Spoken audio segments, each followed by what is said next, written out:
केजरीवाल जिस रूप में है वो एक इसका दिमाग खराब हो गया है।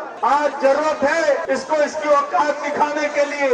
मार्लिना ने बाप बदल दिया, पहले मार्लिना थी अब सिंह हो गई। भगवान करे उसको जीते जी कीड़े मकोड़े पड़े। मैं कहता हूं मैं फ्री बिजली देना चाहता हूं, बताओ क्या गलत करता हूं। पैसा स्विस बैंकों में नहीं ले जा रहा, जनता को फ्री बिजली। ये इतनी गंदी गंदी गालियां देते हैं, मैं देखता हूं इतनी गंदी गंदी गालियां देते। मैं कहता हूं मैं स्कूल और अस्पताल बनाना चाहता हूं देश। दिल्ली में हमने इतने अच्छे अच्छे स्कूल बनाए, इतने अच्छे अच्छे, जैसे ही मैं कहता हूं मैं स्कूल अस्पताल बनाऊंगा मेरे ऊपर केस कर देते हैं। ये इतने केस कर दिए इन लोगों ने मेरे ऊपर। नमस्कार, आदाब, आप देख रहे हैं खबर अड्डा और मैं हूं आपके साथ सुम्बुलीरम।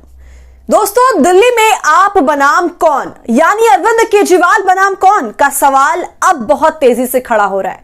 लोकप्रियता में केजरीवाल ने इतने झंडे गाड़ दिए हैं कि सामने से कोई कॉम्पिटिटर दिख ही नहीं रहा और ना किसी पार्टी ने अभी तक किसी स्ट्रॉन्ग कैंडिडेट का नाम सामने रखा है। लेकिन जिस तरह आरोप प्रत्यारोप का दौर चालू है, कल तक शीश महल बनाम राजमहल हो रहा था। पीएम मोदी और उनकी पार्टी आम आदमी पार्टी पर एक से बढ़कर एक आरोप लगा रही थी, मगर जब दूध का दूध पानी का पानी करने का समय आया तो सब भाग खड़े हुए। पुलिस बल की तैनाती कर दी गई। तो अब दोस्तों, सभी पहलुओं को मद्देनजर रखते हुए आम आदमी पार्टी की तरफ से एक ऐसा पोस्टर जारी कर दिया गया है जिससे अब जनता सोचने पर मजबूर है कि केजरीवाल बनाम कौन है। तो आज इसी मुद्दे पर चर्चा करेंगे, इसलिए वीडियो में अंत तक बने रहिएगा और सारे सियासी समीकरण को हम समझने की कोशिश करेंगे। दोस्तों, दिल्ली चुनाव में आपके सामने जो सबसे बड़े दावेदार हैं वो है दिल्ली के पूर्व मुख्यमंत्री अरविंद केजरीवाल।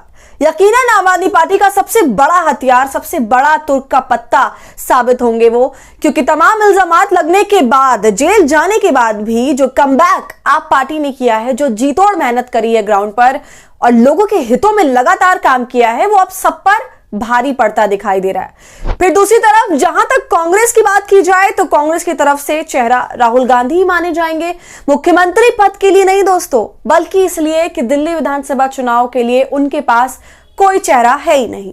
और वही हालात भारतीय जनता पार्टी की भी है। भारतीय जनता पार्टी भी प्रधानमंत्री नरेंद्र मोदी के चेहरे का इस्तेमाल करेगी चुनावों में, जैसा वो हमेशा करती आई है। मोदी के नाम पर वोट ले लिए जाते हैं, फिर एक ऐसे कैंडिडेट को सीएम बना दिया जाता है जो पार्टी के लिए सबसे ज्यादा मुफीद हो। क्योंकि हम ये नहीं भूल सकते कि लोकसभा चुनाव में भारतीय जनता पार्टी को 7 की 7 सीटें मिल गई थी। तो दोस्तों, चुनाव का जैसे ही ऐलान हुआ है, दिल्ली के पूर्व मुख्यमंत्री अरविंद केजरीवाल ने अपनी दावेदारी सबसे पहले ठोक दी है। हम सभी देख रहे हैं, सबसे पहले उनका बयान उनके एक्स अकाउंट से साझा हुआ था। पहले आप वो देख लीजिए, फिर हम आज जारी हुए तमाम पोस्टर्स पर नजर डालेंगे। देखिए दोस्तों, उनका बयान आपके स्क्रीन पर। वो कहते हैं, चुनाव की तारीखों का ऐलान हो चुका है, सभी कार्यकर्ता पूरी ताकत और जोश के साथ मैदान में उतरने के लिए तैयार हो जाएं। आपके जुनून के आगे इनके बड़े बड़े तंत्र फेल हो जाते हैं।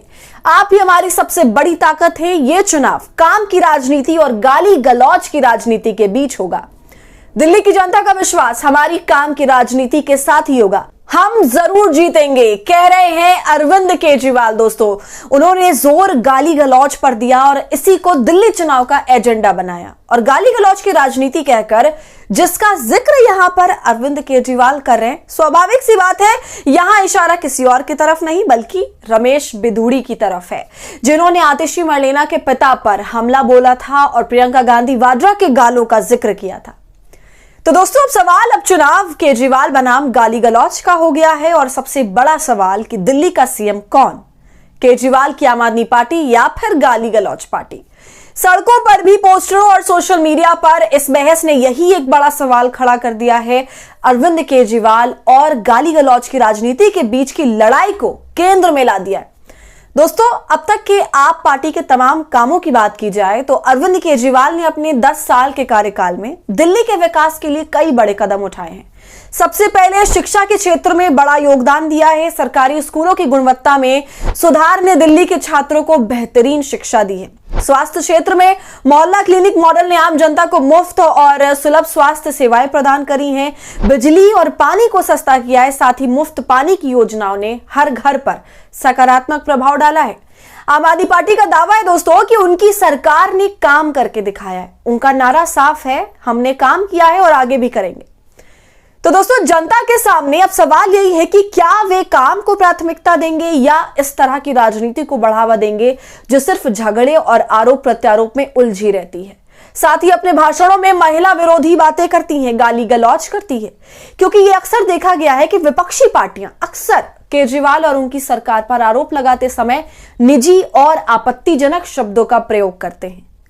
दोस्तों, पार्टी द्वारा लगाए जा रहे इन पोस्टर्स का मकसद साफ है, वो ये कि जनता को ये याद दिलाना कि उनके वोट का असली मूल्य उनके जीवन के स्तर को सुधारने में है, ना कि राजनीति के नाम पर हो रहे झगड़ों में। क्योंकि दोस्तों, इसमें दो राय नहीं है कि आने वाले दिनों में भारतीय जनता पार्टी के नेता माहौल में जहर उगलने का या जहर घोलने का कोई कसर नहीं छोड़ने वाले। याद कीजिएगा 5 साल पहले क्या हुआ था। ये व्यक्ति प्रवेश वर्मा, जिसका मुकाबला सीधे अरविंद केजरीवाल के साथ था, याद कीजिएगा 5 साल पहले इन्होंने कितने आपत्तिजनक बयान दिए थे। याद है या भूल गए दोस्तों, किस तरह से शाहीन बाग के बलात्कारी आपके घरों में घुसकर आपके बच्चियों के साथ बलात्कार करेंगे, इस तरह की बात इन्होंने करी थी। आप भूल गए देश के गृह मंत्री अमित शाह ने क्या कहा था कि बटन दबाओ बाबरपुर में और करंट लगेगा शाहीन बाग में। इसलिए मैं कह रही हूं, माहौल में जहर घोलने की पूरी कोशिश की जाएगी और इसलिए ही केजरीवाल भी कह रहे हैं कि यह मुकाबला काम और गालीबाज लोगों के बीच में है। आप समझदार हैं, अपना कीमती वोट कहां और किसे देना है आप बखूबी समझ सकते हैं। तो दोस्तों, आपके इस पूरे मामले पर क्या राय है, और हमारा भी आपसे ये सवाल है कि आपको क्या लगता है दिल्ली में कौन जीत रहा है और आप किसे वोट देने वाले हैं, हमें कमेंट कर जरूर बताइए। वीडियो पसंद आई हो तो इसे लाइक और शेयर करें और खबर अड्डा को यूट्यूब पर सब्सक्राइब कर लें।